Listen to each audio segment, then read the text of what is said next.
Hey guys, in this video series we are covering our native integration with ManyChat and detailing some of the specific action steps. So in this video we're covering our 2 wallet action steps, checking the balance of your wallet and creating a gift card to send to your customer automatically.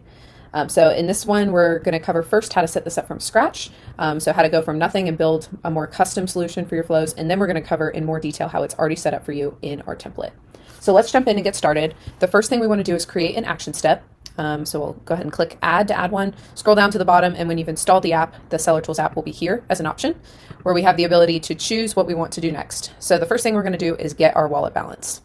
This is a really simple action step to set up. We're just going to click our live API key, which you would have set up at a previous time once you've installed the app.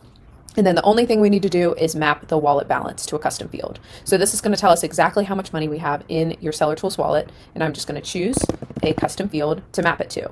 It's important that this is a number field so that we're able to use it in the next condition step. So I'll click to select this and then click save. So next I want to add a condition step here, and all I want to do is check to make sure the wallet balance amount is greater than any specific number. So say you want to carry a minimum of $50 in your wallet at any time. I'm just going to type in 50 here, and this means that we're not going to create any gift cards if your balance is lower than this.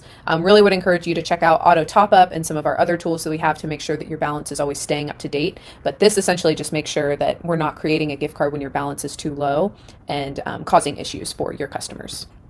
So say yes if the wallet balance is sufficient. We're going to add another action step, and this is where we are going to create a gift card. So I'm going to create another action step, choose Seller.Tools, and then this time I'm going to choose issue gift card. So when I click this is definitely a more extensive request that we need to fill out, but pretty simple and intuitive when we walk through it. So I'm going to choose my live API key here. When you are testing this and setting it up for the first time, I would recommend switching it out with your test API key so that you're not actually using your wallet balance when you're running through the flow. But when it is time to go live, make sure you're switching that out so that you are sending real gift cards to your customers. Next, I'm going to select the Amazon Marketplace and gift card type that I want. When you see here, we have a ton of different options for all of our global marketplaces, and we have our pick reward link, Visa, MasterCard, Amazon, depending on the marketplace you're in. So just make sure you're selecting the right one here for your audience. I'm going to go ahead and choose Amazon.com just to keep it simple. So this gift card value is a really important next step. So you're going to choose the custom field that contains the value of the gift card that you want to distribute. Oftentimes we have this set up with just the retail price of your item. We have some other video content that I would encourage you to check out that details how you can fold in the tax information here and just calculate that based on the order ID. It can all run in the background, but essentially you need to calculate that before this point. So choose the custom field that contains the value of the gift card that you want to create. The customer email, we're going to choose rebate email, and this all assumes that you've already captured all of this information. It does not capture it for you, so make sure that you are building this into your flow to ask your customer for the email. You also can use a static price if you want to do like a $5 gift card or some kind of rebate. For first name and last name, we just use the ManyChat system fields. We find this to be the most reliable, and they're always filled out, so I would definitely recommend doing that. And now we move into our abuse protection section. What's important to know about these 4 fields is that none of them are required. You can choose 1 field, you can choose 2, 3, 4. This is really customized to meet your goals. So one that I would definitely recommend using is the order ID. So we want to drop in their rebate order ID that we use to verify their order.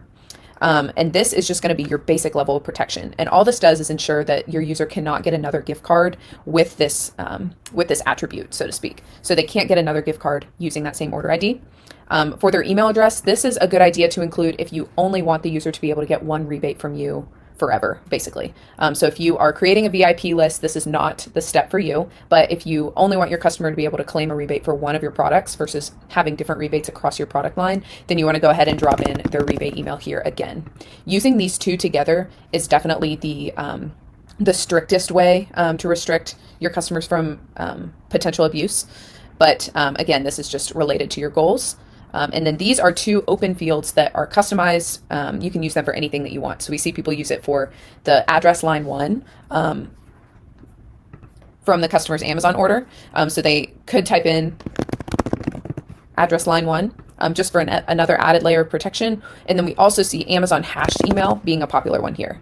Amazon hashed email is unique to your account, so this isn't something that is going to work globally, but it is another added layer of protection. So essentially, if all 4 of these are filled out, your customer is going to need a brand new email, a new order ID, a new shipping address, and a new Amazon account in order to get a gift card from you. So I'm going to remove these few, because the most common use case is going to be just to protect with the order ID. And in order to ignore these other fields, I'm just going to type in none and click use custom value. Our API is set up to ignore this specific value, so you'll only be using the order ID. And then this is another optional field. You can choose whether or not you want to add the customer details to your Seller.Tools blacklist, and then it's just going to be these 4 items. So I'm going to click true because I do want to add my rebate order ID to the blacklist to prevent them from getting a rebate from me again for that specific order ID. And then that is all that we need to do for our inputs. So now when we move into response mapping, we just want to be able to track their redemption link. Gift card ID is not as important, but I would say Amazon gift card code or redemption link, we want to definitely make sure that we are mapping these to a custom field just so we can store it to follow up for customer service purposes. Yeah, I would say these 2 are probably the most important, but then again, this information is available to you if you want to grab your wallet balance again, the date that the gift card was created, another gift card unique ID. We definitely can save that to custom fields and then send it over to a Google Sheet, store it for customer service interactions. So that is it when it comes to setting this up yourself. We're just going to jump in and give you a quick overview of how this is already set up in the template so you can get some ideas for use cases. So the wallet steps understandably come a little bit later on. So after the order has been confirmed and the order is shipped and we're ready to create that gift card for the customer, we query our wallet balance and see what the value is. This is set up just the way you would have guessed. Then we run through the condition step that checks to see if your wallet balance amount is greater than whatever you specify when you're setting up the template. This is something that you're prompted to enter. So if you want to type in $10, $50, $100, whatever you want that minimum balance to be, if you try to create a gift card when it's below that balance, it will go ahead and pause it for the customer, and then it will notify you as an admin. So it does keep your customer somewhat in the flow where you can jump in and manually create that gift card for them. And then this is the important step here where we are issuing the gift card. And again, you can see I'm in the pick reward link flow, but I'm choosing the retail price. I'm sending it to the rebate email that I captured earlier on in the flow. And then I'm using order ID as my main abuse protection. Here, I'm not adding any customer details to my blacklist. This is again up to you. And then I have some response mapping here. But yeah, that information is there for you if you want it. And you can definitely send it to a Google Sheet or use it any way you want for tracking. So hopefully this was helpful to you guys in getting this set up. Hope it sparks some inspiration about how you can use this in your own flows and customize a little bit more, as well as walk you through some best practices that we like to adhere to.